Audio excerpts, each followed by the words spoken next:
Over the past few months, I have read or attempted to read every single book that was nominated for the Goodreads Choice Award for historical fiction in 2024. And I'm here today to give the definitive answer of which book should have won. Obviously, entirely subjective, just based on my own opinion. The thing about the Goodreads Choice Award is it's a popularity contest. And I know a lot of people don't like that about the Goodreads Choice Award. They find it annoying. For me, I have no issue with it. I actually kind of like that there is an award that is specifically meant to be a popularity contest rather than being chosen by like a panel of judges with no input from regular readers. But I do recognize that there are some flaws, one might say. For instance, the fact that most people will not have read every single book on the list, if anybody has read every single book on the list. I decided I am going to be that person who reads them all. Now, did I read them all before I voted? No. But I've read them all by now, March 2025. So now we're going to figure out which book I think should have won, now that I have experienced every single book on the nominations list, all 20 of them. And since it's March, I thought, what better way to do this than a March Madness bracket? So that is how we're going to figure out which of these books should have won. Now, I will warn you in advance that I did not finish quite a few of these books, but that is not because I thought they were bad. Actually, I don't think that any of the books on this list are objectively bad. I thought they could all definitely work for some readers, but I am just a big DNFer. I do not finish books if I'm not really, really enjoying them, really, really excited to keep reading. So that's my disclaimer at the beginning. Just because I DNF'd a book doesn't mean that I don't recommend it at all. It just didn't work for me. Also, I'm not going to be giving you synopses. I just think that would take a long time. If you want to know more about a book, I know that you know how to Google. So with all that being said, let's get into the bracket. All right, up first we have The Paris Novel versus James. All right, The Paris Novel, I absolutely loved. I've read a lot of Ruth Reichel's books in the past, and they've all been great, and this one was no exception.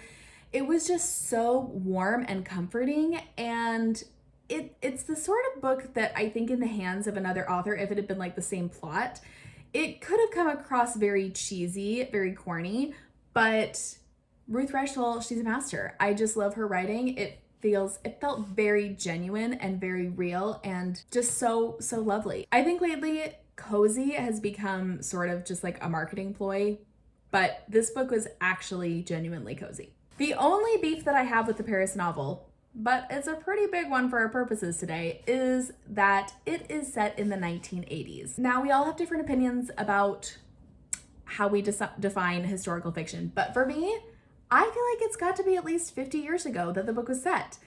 It's something that's set in the 80s. I mean, a lot of people remember the 80s. And if you don't remember the 80s, like me, I actually was not born yet, but it still feels like, I basically know how people lived in the 80s. It doesn't feel like a different time, you know what I mean? So anyway, that's something that we can disagree on, but I personally just do not think that it qualifies as historical fiction. So that's a pretty big issue. So let's talk about James by Percival Everett. I absolutely loved this book. It's a retelling of Huckleberry Finn from the perspective of Jim, and I thought it was so incredibly well done. This is an example of literary fiction that I actually really liked, which is kind of rare, to be honest with you. I don't typically love literary fiction, but I would say this was both historical and literary, and it was absolutely fantastic. It was not slow, it was not boring, and it felt really deep and really real. I loved the discussion of like language. There's so much that I could say about that book, but I won't because we have to move on. But anyway, between these two, I'm gonna have to pick James, mainly just because it actually is historical fiction. Next we have The Storm We Made versus The Lion Women of Tehran. All right, The Storm We Made, I was excited about because it's about Malaysia, and I don't think that I've ever read any books set in Malaysia, so I thought that was going to be really interesting. And the first 37 pages were interesting, but I DNF'd this book quite early because there was a pretty horrifying sexual assault of a teenager in those first 37 pages, and that's not something that I really handle super well. I'm a pretty sensitive reader, so I did allow myself to DNF that one, but I do think that if you can handle that kind of content, it seemed like really fantastic writing, like a really great story, really important story. So I definitely do not recommend it, even though I DNF'd it. The Lion Women of Tehran, I really liked. I thought it had so much depth, so much nuance. I loved the setting. I loved the characters. There were times that I felt the story was a little slow, but that was really my only thing that I didn't love about it. I thought it was really a fantastic book, and I love a friendship story. I don't see them enough. I would love to see more friendship stories, especially in historical fiction. Between these two, obviously, because I finished it and really liked it, I have to pick The Lion Women of Tehran. All right, next we have The Love Elixir of Augusta Stern versus Anita de Monte Last. The Love Elixir of Augusta Stern I thought was so cute. And this book I actually would categorize as a romance. And I am not a big romance reader, to be honest with you. I find romance kind of annoying a lot of the time. And one of the reasons that I find it really annoying is because I often find the male main character, the love interest, to be just too perfect. It's just this guy who just always says everything right and always does everything right, always knows exactly what to say. And often I feel like the female main character is like a total mess, but for some reason the male main character still absolutely adores her and is just like this perfect support person for her with no interest or life of his own. I don't know. I just feel like the male main characters are not very real. But this book, I think, is a great example of how I actually can enjoy a romance if it's done to my taste. And this book was done to my taste. I really liked the romance because the male main character was, a sweet guy who loved the female main character, loved Augusta, but he was not perfect. He did some pretty dumb stuff. He wasn't like this smooth talker, always knows what to say, is saying these really romantic things all the time. He just was like felt like a regular guy, which I really liked. And I also really liked the other parts of the story about like how she kind of had this choice that she had to make between following the footsteps of her father, who was this traditional pharmacist, versus her aunt that she loved so much, who was such a great character, who did sort of more like magical folk medicine. I thought that was a really fun part of the story. It was just a really sweet, genuine story. The only thing that I really did not like about it is that, and this is really just a me thing, I'm sure other people would like it, but it was a second chance romance and they did not meet again until their 80s. That's a really long time to wait to meet somebody again. And I don't know, it bothers me a little bit. It's like, couldn't it have been in their 50s? Would that have been so hard? I don't know. Anyway, not that I'm saying 80-year-olds can't fall in love or like have happy marriages or anything like that, or new relationships, but it's just like, you don't have much life left, and that's a little sad. Anyway, Anita de Monte Last. I kind of knew from reading the synopsis that it was not gonna be my cup of tea, and it wasn't. And I don't really know what else to say about it. Like, there was nothing wrong with it. It just, I didn't care. I didn't care about the characters, didn't care about the story. It just was not for me, and that's all it is. So I DNF'd that one. So of course I'm gonna pick The Love Elixir of Augusta Stern. All right, The Seventh Veil of Salome versus There Are Rivers in the Sky. The Seventh Veil of Salome was another DNF. I actually, pretty much same as Anita de Monte, I just didn't care about this old Hollywood story. Old Hollywood is not a thing that I want to read about. Honestly, it just doesn't really interest me. I didn't think the characters were that intriguing. I don't love reading about characters who are just really gross and unlikable, and there were several of those in this book. So anyway, just didn't grab me in those first 50 pages. But again, there was nothing wrong with it. Like, I thought the writing was fine. I could see why people would like it. There Are Rivers in the Sky. Oh, I have such complicated feelings about this book. I loved the sort of main timeline. There were 3 timelines in this story. And I really liked the main one with this man who was like in the 1800s, I think late 1800s. He is this white British man, but he gets really fascinated by the Epic of Gilgamesh and wants to like excavate and go find it, and like missing part of it or something like that. I don't know. It's been a little while since I read it. I really liked that storyline of him asking, you know, who does this story belong to? Who do these artifacts belong to?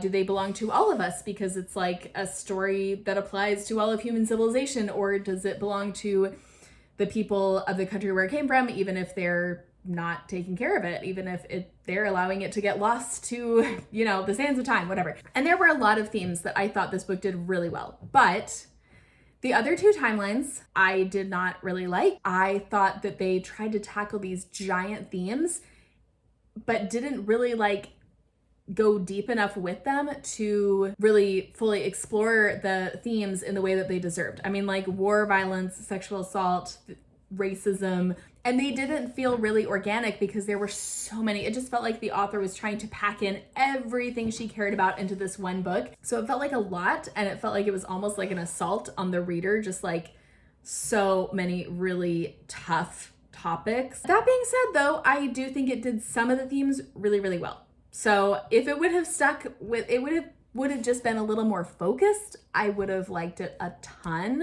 As it is though, of course, I do have to pick There Are Rivers in the Sky because I did finish that one versus The Seventh Veil of Salome. Shelterwood versus Husbands and Lovers. All right, Shelterwood, I had an inkling that it would not work for me, and I was right. I DNF'd it just because it was, you know, the beginning of it was about like bad things happening to children, and I don't do that very well. So I could really definitely see why people really like Lisa Wingate. I thought her writing was super engaging. Husbands and Lovers, I also DNF'd, and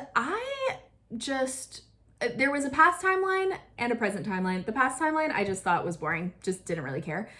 The present timeline, I thought the character was really annoying. Between these two DNFs, I'm going to pick Shelterwood because I did think that if I maybe weren't as sensitive, I probably would have really liked that one. All right, The Book Lovers Library versus The Great Divide. I loved The Book Lovers Library. I thought it was so sweet, and so it had so much depth to it, but it didn't feel like difficult. It had like a coziness to it, but it also had a lot of depth, which I loved. I loved the main character. She had a daughter, and it was World War II, and she had to decide, like, is she going to send her daughter to the countryside to be safe out of the town that they lived? I don't remember what city it was. It wasn't London, but it was like a bigger city. Or was she going to keep her daughter with her because there kept being, you know, like uncomfortable situations going on with the families that she was staying with and things like that. And of course, you know, her daughter really wanted to be with her. And it really got me in the heart, especially because I am a mom, but I don't think you have to be a parent to enjoy this book. I read Madeline Martin's book, The Last Bookshop in London, and I liked that one.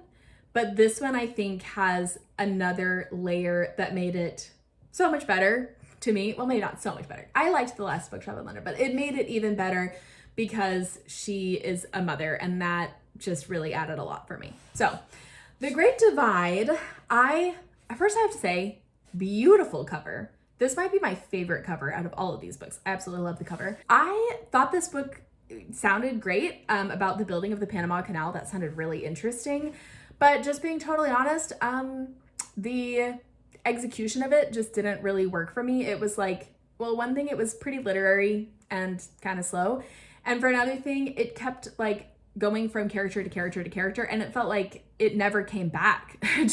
So I only read the first 50 pages, but in those first 50 pages, it never like showed any connection between. I don't mind having many different main characters or many different important characters. I just want to like see how they connect a little bit more, and I didn't see much connection between these people, and I just never felt like I got a sense of being close to any of these characters. There was definitely a distance there, so it just wasn't for me, but I could see why people would like it. But I'm obviously going to be picking The Book Lovers Library. All right, next we have Long Island versus The Women. And The Women, by the way, if you don't know, was the winner of this category. No surprise to anybody. Long Island was another DNF. I simply did not understand the main character and the choices she was making. I felt like I had no invitation into her mind and her heart. It just felt very distant from the characters, and I do not like that. I want to feel like I am in the story with them and I know what they're thinking and feeling, or at least I can get a sense of it. Even if I don't like them, I don't feel like I have to like the character, but I do have to feel like I get them in some way, and I did not get this woman at all. I just didn't care. The women I really liked. I thought, if you're watching this, you probably read The Women, so I don't probably need to tell you that Kristen Hanna does an amazing job of writing just absolutely unputdownable books that you just are flipping the pages trying to find out what happens. So many things happen. It really just gets you in the heart. The one thing I will say, now I will say I've only read 2 Kristen Hanna books, this one and The Nightingale. And reading The Nightingale did not really make me want to read Kristen Hanna again. I did read this one because it was so huge, and I'm glad I read it. I do think it was really good. The one little thing that always gets me with Kristen Hanna is I really feel this uncomfy sense of being emotionally manipulated when I'm reading her books, that she's throwing in every possible bad thing into the book just to keep me reading and to keep me hooked and to get me like super duper emotional over this. It's a little tough because I feel like in a way it's taking advantage of the people who lived these real lives and have these real problems and stuff just to like make this really engaging story. I don't know. I mean, it's a fine line with historical fiction between, using the past for your own benefit, like exploiting it, versus, telling a story that needs to be told. And I do think that this was an important story that needed to be told. I just felt like there were certain things about it that were like really over the top. And it could have been a great story without that. It didn't need all of the shock and awe and like, oh my gosh, and now this happened and this happened. Like it could have just been like a real story about a woman going through the Vietnam War and like returning home and dealing with all of that. And that was very meaningful, but dead people being alive again all the time, I don't know. It was just a lot is all I'm saying. But I do definitely understand why everybody loves Kristen Hanna. I probably will read more of her books, just being honest, because I've got to know what everybody's reading, and I know everybody's going to keep reading her. So obviously, because one of these was a DNF, I am picking The Women. Next, we have The Frozen River versus The Phoenix Crown. I really loved The Frozen River. The main character is so wonderful. I love reading about a character who's a little bit older, not like in her 20s. She has adult children. She is married and has a very happy marriage. And she's just like this really confident person who is this helper to everybody around her, who is an advocate for women. And this book did deal with some pretty heavy themes, but even though I'm a sensitive reader, I feel like it handled them really well in a way that I could also handle them. I just loved it. I thought it was absolutely fantastic. The Phoenix Crown I also liked. I thought it was a really interesting setting with San Francisco before the great earthquake. Is that what they call it? The great earthquake? I don't know. The earthquake of 1906 that was very major. I loved, reading about Chinatown and all of that. So I think the setting was definitely where this book shone. I don't know that I had a super deep emotional connection with the characters, but it was good. It was really good. I don't have anything bad to say about it. I just, does it rise to the level of The Frozen River? I think no. I think The Frozen River was better. So I'm going to pick that one. All right. Now we're dealing with some winners versus some winners. So James versus the Lion Women of Tehran. I did really like the Lion Women of Tehran, but the thing is, James was so snappy. Like, I felt like there was not a word wasted in James. Whereas the Lion Women sometimes did get a little slow, a little boring. And James, I was engaged from that first page. So I've got to pick James. All right, The Love Elixir versus There Are Rivers in the Sky. I think my instinct is to go with The Love Elixir, and I think I have to because it was just a more enjoyable reading experience. There Are Rivers in the Sky definitely was deeper, probably is a book that will stick with me more over the years, but ultimately I have to pick the more enjoyable reading experience. There were so many tough moments for me with There Are Rivers in the Sky where I was like, oh my gosh, why is this happening? And The Love Elixir was just like sweet and a calmer, more comfortable reading experience, I guess. Not that it always has to be comfortable, but yeah, let's just go with The Love Elixir. Shelter versus the Book Lovers Library. I gotta go with the Book Lovers Library because obviously I finished it and I loved it. The Women versus the Frozen River. This will probably surprise no one. I'm picking the Frozen River over the Women. We're already gonna leave the winner behind. All right, James versus the Love Elixir of Augusta Stern. Gotta go with James. I mean, the Love Elixir was lovely. I did really enjoy it, but James is one of those that's really gonna stick with me, that I'm going to really remember from 2024. It was just so fantastic. I've got to go with James. All right, the Book Lovers Library versus the Frozen River. This is a tough one. This, probably the toughest matchup that we've had yet. Okay, the Book Lovers Library was really personal for me as a mom, and like I have kids who are close to the age of her daughter in this book. And I think maybe part of the reason that it was such an emotional and such a relatable read for me is because just of that connection that I had with the character. Even though I did absolutely love it, I think the Frozen River just maybe has a little more of that universality where a lot of people could really relate to it. And also I just love that main character, Martha Ballard. And I do not remember main characters' names, but I remember Martha Ballard because she is gonna stick with me. So gonna go with the Frozen River. James versus the Frozen River. Ugh, okay. Okay, that's a tough one. But I think I have to go with James. It just has such an impact. Oh man, it's hard because I really loved the Frozen River, but I'm gonna go with James. Just gotta go with my gut on this one. All right, now we're back to some new ones. The Bullet Swallower versus By Any Other Name. By the way, I don't know why it does this. I don't know why it does all of the matchups on one side and then I don't know. It's weird. Anyway, The Bullet Swallower versus By Any Other Name. The Bullet Swallower was a DNF for me, and this was actually a tough DNF because I can't even really articulate why I DNF'd it. I thought it was a really intriguing story and a really intriguing premise, and I thought the writing was good, and really there was nothing I didn't like about it. I just couldn't, I just never felt like reading it. That's the thing. When it was time to read, or when I had time to read, I just was like, I'd rather do something else. I'd rather not read this book. So, and yeah, why? I don't know. It just, maybe it's because the characters were not very likable and maybe they just didn't have enough redeeming qualities. Like there was a kind of a darkness to the story that just doesn't tend to grab me. That doesn't mean that I never like books like that, but it's definitely something where I have to like have that little extra oomph to really get into it. So I would say that's probably why. By Any Other Name was such an interesting book for me. I really liked it. Okay, so there were two timelines in this book. One was about a woman who may have written some of Shakespeare's plays, and her name is Amelia Bassano. She's a real person. Obviously, we don't know for sure that was the case, but I feel like the book made a really compelling argument that possibly Shakespeare didn't write his own plays, and maybe this woman might have written some of them. And then the modern day timeline was about a young playwright in today's world. I loved the Amelia Bassano story. I thought it was super well done. I thought just the whole idea that, you know, Shakespeare didn't write his own plays, I was actually pretty convinced, and I've never really given much credit to that line of thinking, but I could see it. I could really see it. And I think probably it's true. Probably he didn't. So the fact that this book convinced me of that is pretty compelling.